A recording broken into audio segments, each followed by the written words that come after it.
上市的柠檬茶将近有上千万的朋友看过哈，很多人在家里面自己泡会觉得苦。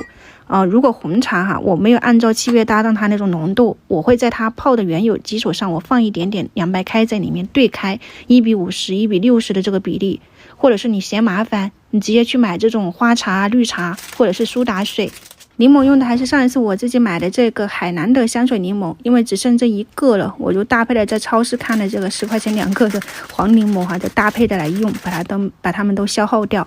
也有朋友让我试一下广东的香水柠檬，到时候我旅游回来再去尝试一下。现在就是把冰箱的那些水果啊、零食啊都给它清空掉，因为可能要出去半个月哈。因为上次分享的时候，这个柠檬有很多人都跟我入了。看了一下，大部分人都挺满意的，有一小部分人我去了解了一下原因，是因为他们那边订单太多，找了新的阿姨贴单啊啥的都不太熟练，所以有时候会把小果也发错。我买的时候只有大果，后来有小果他们又上了哈，就有很多人都拍的是小果。我也去问了一下他那个圆圆的品种是什么塔西提嘛，好像也是可以的。如果是说你拍的是小果，那没有办法，大果不一样，咱们直接去找店家。他如果处理的不满意，你来找我哈，我一定给大家处理好。而且不管是水果还是其他的都是一样的，大家看到都可以周知一下。柠檬加冰块给它捶烂，茶汤是冷的啊，你不能是烫的那种开水倒进去，那可不行，它容易把那个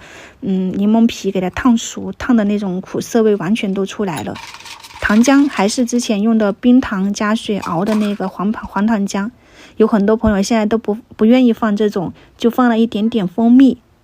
一点点蜂蜜它压不住那个柠檬的酸涩味道的，自己做还是要稍微的讲究一下口感。就这3样东西，冰块、茶汤、糖浆，缺一不可。你去外面买10几块钱一杯的，它喝到后面哈，如果过了几个小时，它也是带一点苦涩味道的，所以这个东西一定是趁冰着喝啊。